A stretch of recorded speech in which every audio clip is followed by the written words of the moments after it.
part variation. Now, part variation means when we have more than one quantity. So we've got one quantity and another quantity, and that means we have to add those two together. Here's an example. It says a monthly telephone account A is made up of a fixed charge, C for renting and servicing, plus, there's our plus, an amount that is proportional to the number of calls made. So there's our proportion, Kn. So if I was to write this rule, we'll have A or equals C plus Kn, depending how many calls we make.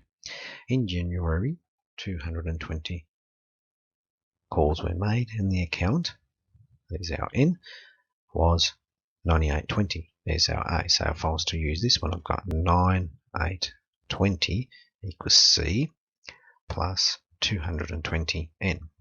In February, 310 calls was made and cost was 120.7. So 120.70 equals C plus 310 N.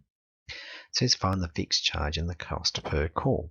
Now we can do this a number of ways. We can solve them simultaneously. We can use substitution, elimination, it doesn't matter. I'm going to rearrange and this one and have C equals 98. Well, no, I won't do that. I'm just going to solve them simultaneously by subtracting. Because if I subtract, I'll get rid of the C's. So, and I'm going to do 2 take away 1. So I can get a positive number there.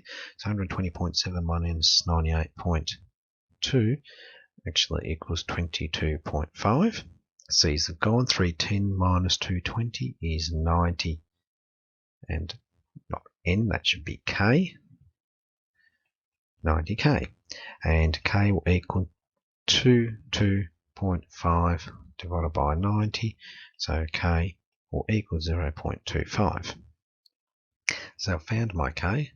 I'll substitute K equals 0.25 into, I'll use number 1 because it's smaller numbers.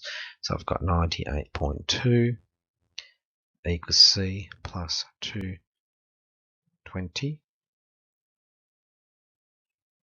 times 0.25, and that means I get 98.20 or equals C. 220 times a quarter is 55, and therefore C will equal 43.20.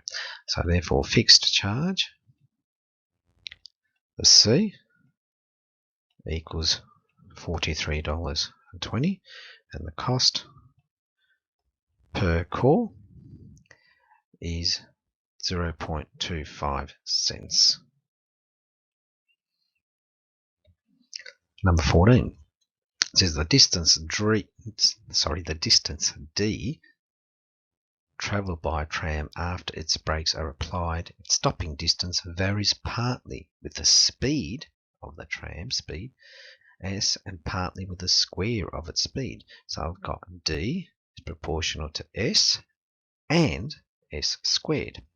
So right in this rule, I've got D equals K. Now because I'm going to have two K's, I'm going to have to put 1 and a 2 next to both of them.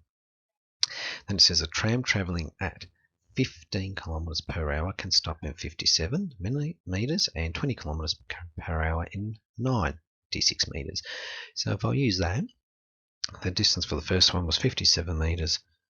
Speed is 15 K1 plus 15 squared is 225 K2. And the other one was 96 metres. So I'm going to do 96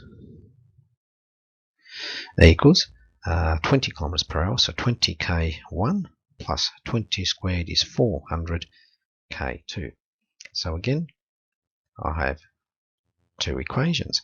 And again, I can do whatever I like to substitution, but I'm going to times number 1 by 4, and I'm going to times number 2 by 3, and therefore writing them up the top, I'm going to get 228 equals 60 K1 plus 900 K2, there's number 3, and 288 equals 60 K1 plus 1200 K2, and that's number 4.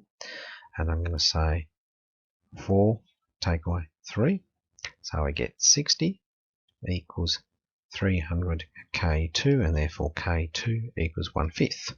And now I'm going to substitute that into number 1, and I'm going to get 57 equals 15 K1 plus, now 225, a fifth of that, so divide that by 5 gives me 45, and then I get K1 will equal 12 over 15, which equals 4/5, and therefore my distance equals 4/5 s plus 1/5 s squared. And then it says find, and hence, so use what you found, find the stopping distance of a tram travelling 18 kilometers per hour. So 18 kilometers per hour, so the speed equals 18 kilometers per hour. I get a distance of 4/5 times 18 plus 1/5 times 18 squared, and when I work all that one out I get 79.2 meters.